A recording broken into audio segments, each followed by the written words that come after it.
My brothers and sisters of Africa, my children of the diaspora across the oceans, hear me well. Today I raise my voice not against a nation, but against a system that has learned to disguise chains as medals. Tanzania has declared a 98% victory. Some will call it stability. Others will call it pride.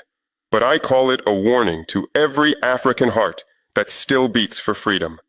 Numbers do not define liberation. A nation can show the highest percentage of votes and still the lowest measure of truth. I have seen how the world celebrates our silence, how they applaud us when we imitate their democracy, but punish us when we demand our sovereignty. My message is not for the politicians, it is for the people, for the Tanzanian youth who wonder if their voice still matters, and for the African American soul who looks back at this continent hoping to find the courage of ancestors rising again. We must learn to question what they tell us to accept.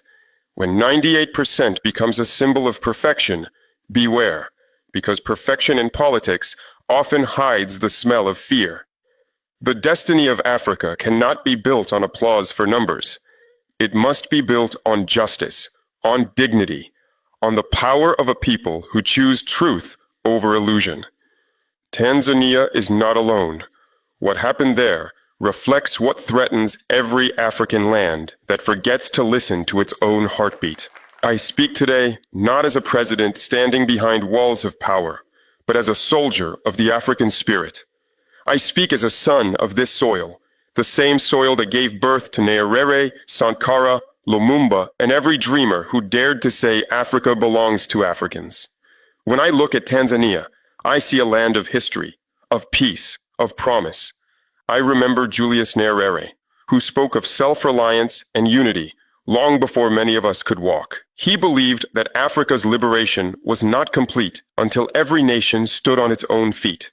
Yet today, decades later, we see elections celebrated as spectacles, where the percentage of victory becomes more important than the percentage of honesty. I do not attack the Tanzanian people. I honor them. They are our family, bound to us not by borders, but by blood. The struggle of a Tanzanian worker is the struggle of a Burkinabe farmer. The tears of one African mother are the tears of us all. But I must ask, and the world must ask, how can we call ourselves free if our people cannot truly choose? They tell us Africa is developing.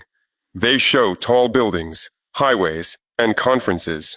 Yet in the villages, hunger still walks barefoot. In the cities, truth still hides behind curtains of fear. The enemy has changed shape. It no longer wears the uniform of colonizers.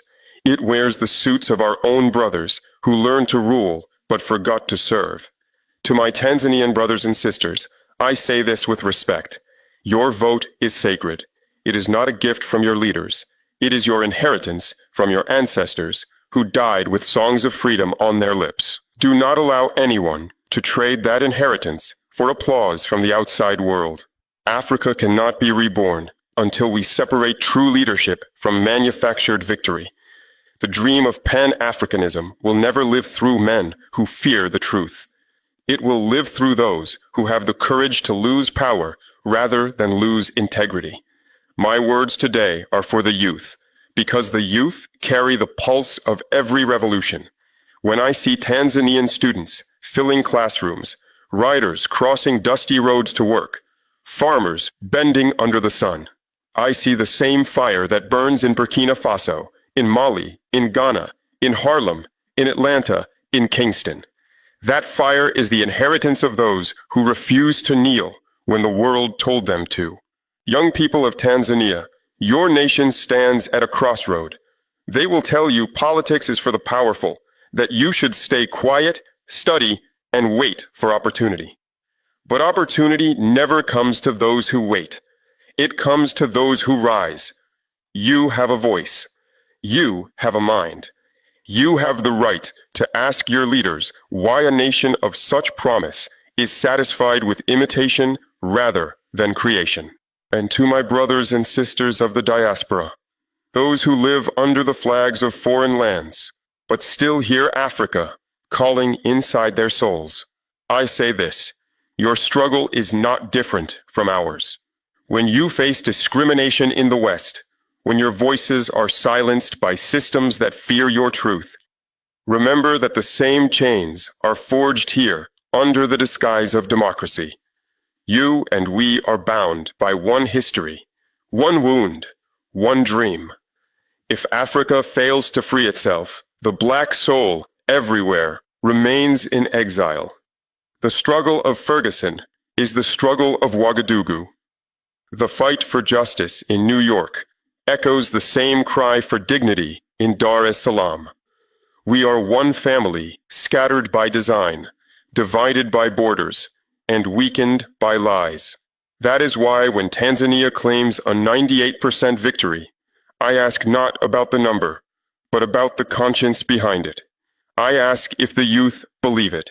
I ask if the streets feel it, because no statistic can hide the silence of a betrayed people. Our continent has known too many victories that buried the truth. We danced for independence, only to wake under new masters wearing African faces. We celebrated democracy, only to discover it was scripted. We must stop mistaking performance for progress. Young people, you are not too small to change a system. Remember, every empire begins to fall when the youth stop fearing it. You must read, organize, question, and act. When they tell you politics is dirty, understand they say so because they want to keep it for themselves. The day the African youth, at home and abroad, speak the same language of unity, no government, no foreign power, no manipulation will silence them again. Leadership is not a throne. It is a burden carried on the shoulders of those who love their people more than themselves. I have seen too many men wear the title of leader while they served only their pride. They speak of unity while feeding on division. They speak of progress while selling their nations to those who once enslaved us. When I look at Africa today, I see two kinds of leaders. The first are those who rule for applause, who seek validation from the same powers that once conquered us. They measure their success by how often they are invited to foreign tables. The second are those who stand alone, rejected by the West, misunderstood by their own elites, but remembered by the people. I choose to stand with the second. Pan-Africanism was never about slogans. It was about the courage to say no to exploitation, no to dependency, and no to hypocrisy. Yet today, many have turned it into decoration, something to mention on Independence Day, but ignore every other day. How can we claim to honor Nkrumah and Nyerere if we fear to tell the truth they died for? Tanzania once gave Africa a voice of integrity. Julius Nyerere stood for justice and collective strength. He believed no African nation should rise alone while its neighbors remained in chains. He built schools, he spoke truth, and he refused to kneel to imperial pressure. That was the Tanzania the world respected. But what do we see now? A country where elections claim perfection and dissent is silenced in the name of peace. I say this not to condemn, but to awaken. For the disease that infects one African nation will soon spread to the others. When truth is strangled in Dar es Salaam, it suffocates also in Ouagadougou. When people lose faith in justice in Tanzania, the echo reaches Ghana, Nigeria, and South Africa. We are one body, and a wound in one part weakens the whole. My message to the presidents of Africa is simple. Lead your people, do not manage them. Respect your citizens. Do not manipulate them.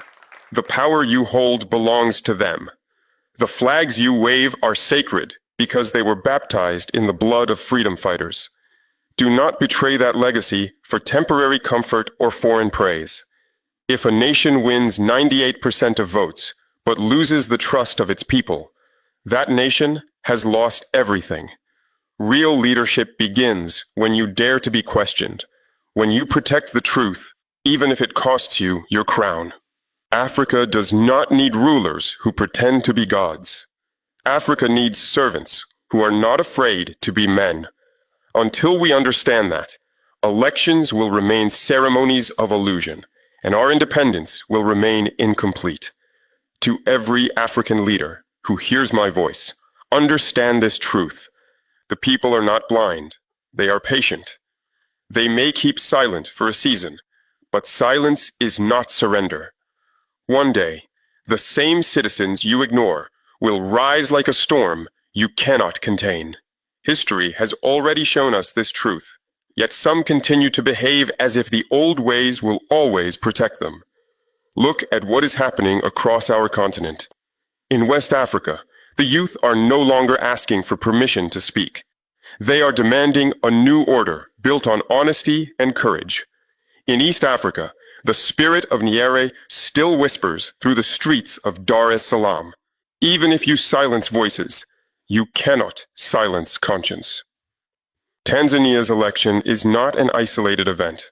It is a mirror reflecting a deeper problem across Africa, a fear of accountability. Too many governments have replaced service with self-preservation. They have learned how to build walls around truth and call those walls stability. But no wall can hold forever against the wind of awakening. My brothers and sisters in power, you must choose now to be remembered as builders of nations or as gatekeepers of deception. The people do not belong to you. You belong to the people. When you hold office, you hold the trust of generations. Do not trade it for applause from those who once colonized your land and now colonize your mind. And to the African diaspora, those in the streets of Chicago, London, Kingston, and Paris, hear me well. Your struggle is not foreign to us. The same system that profits from your oppression profits from the weakness of our states. The same hand that robs your dignity abroad steals our wealth here at home. That is why your awakening must join with ours. We must rebuild the bridge between the continent and its scattered children. The enemy fears that bridge more than any army, because when the African in America and the African on the continent begin to think together, act together, and invest together, no empire can divide us again. Tanzania's 98% victory should awaken all of us, not just as a number, but as a lesson. It shows how easily truth can be dressed in the clothes of success. We must learn to see beyond the numbers. We must read the language of the people's eyes, not the statistics written by those who fear them. Let this be Africa's turning point. Let the Tanzanian election remind us that freedom without honesty is only theater.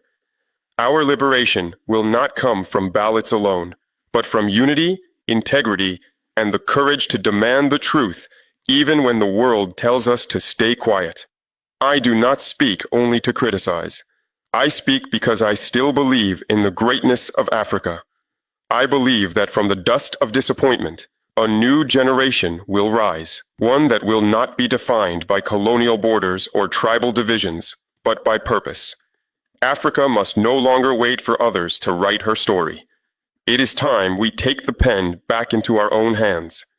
When I travel through Burkina Faso, I see faces that mirror the strength of Tanzania, Ghana, Kenya, and the Caribbean islands. The faces of people who have lost much but still believe in the sunrise. This faith, this endurance is our weapon. The world expects us to break, but we will rebuild. The world expects us to compete, but we will unite. My vision for Africa is simple: a continent that feeds itself, educates its children, protects its women, honors its elders, and welcomes its diaspora home. I dream of a future where no African must cross the sea in search of dignity, because dignity will already live here. That dream begins not in palaces, but in the hearts of the people. To my brothers and sisters in the diaspora, I say, Africa has not forgotten you. Your ancestors' blood still calls from the soil. Your history did not begin in chains. It began in kingdoms, in courage, in sacred songs. Return, if not with your body, then with your spirit, your ideas, your investments, your solidarity. The bridge between us must not remain symbolic. It must become real. The powers of this world want us divided, because they fear the day when the children of the diaspora stand shoulder to shoulder with the children of Africa. They fear the day our resources are managed by us, our policies made for us, our dreams funded by us. That day is coming. It will not be easy, but nothing great ever is. Tanzania's 98% victory may be remembered as a political event, but for me, it is a wake-up call.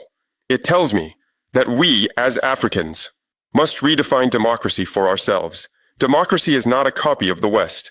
It is a reflection of our culture, our justice, our collective voice.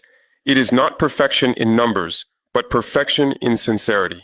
Let this message travel beyond Tanzania, beyond Burkina Faso, beyond every border drawn by those who once divided us. Let it echo in the streets of Chicago, in the markets of Lagos, in the villages of Malawi, in the alleys of Port-au-Prince. The age of awakening is here. And when history asks what we did in this time of deception, may it say, we chose truth. May it say, we chose unity. May it say, Africa rose again. My brothers and sisters, history is standing before us once again, asking the same question it has asked for centuries. Will Africa rise together, or will we keep falling apart one election at a time? I speak these words not with anger, but with purpose. The time has come to break the silence that has been sold to us as peace. Real peace is not the absence of noise. It is the presence of justice. When a government silences dissent and calls it stability, it is not building peace. It is building a prison with invisible bars. Look at Tanzania's 98% victory. Look at the celebration, the fireworks, the polished speeches. Behind the applause, I hear another sound. The heartbeat of a continent that is learning to see through the illusion. Africa is awakening. The people are no longer fooled by perfect results and empty promises. They are watching, learning, and remembering. I say to every leader across Africa, fear not your people. Fear only the day they no longer believe you. When a leader loses the trust of the people, no army, no propaganda, no election can save them. The power that builds nations comes from the ground, from the streets, from the farmers, teachers, mothers, and students whose sweat holds the land together. Serve them, listen to them, because they are the nation, not you. And to the diaspora, my family spread across oceans and continents, your time of watching from afar is ending. The children of Africa abroad must rise to defend the truth of this land. Support the youth movements, fund schools, speak against injustice not only in America or Europe, but in Africa itself, because your silence here strengthens the chains that still bind you there. We must create our own future with our own hands. The world has had enough of our tears. Now it must witness our transformation. We must refuse leaders who sell our minerals but not our dignity, who speak of progress but never of freedom. The destiny of Africa cannot be outsourced. It belongs to us. Let this message go to the mountains of Tanzania, the plains of Burkina Faso, the streets of Nigeria, and the alleys of Detroit. Let it cross every ocean and pierce every lie. The time has come for us to stop reacting and start building. Africa, the world may doubt you, but I do not. You are not weak. You are not lost. You are the mother of civilization, and your children are finding their way home. So rise, Africa. Rise with truth. Rise with unity. Rise with courage, for the chains of illusion are breaking, and the dawn of real freedom is near. When the dust of this generation settles, and our grandchildren ask what we did when truth was under siege, may they find our footprints carved in courage. Let them say we did not bow to numbers or surrender to fear. Let them say we chose the hard path of truth when the easy road of silence tempted us. I know the road ahead will not be smooth. Those who speak for freedom will be called rebels. Those who fight for dignity will be called threats. But remember this, every revolution begins with those who dare to believe the impossible. to Tanzania, to every African nation, and to the sons and daughters of the diaspora. Hear me now. Our time has come. No foreign voice will define us. No false victory will divide us. And no chain will hold us again. The empire of lies trembles when the people begin to think for themselves. Let this be the generation that wakes, the generation that builds, the generation that finishes what our ancestors began. History is watching. The ancestors are listening. The children are waiting. And I, Ibrahim Traoré, say to all who still believe, Africa will rise, because truth can no longer be buried.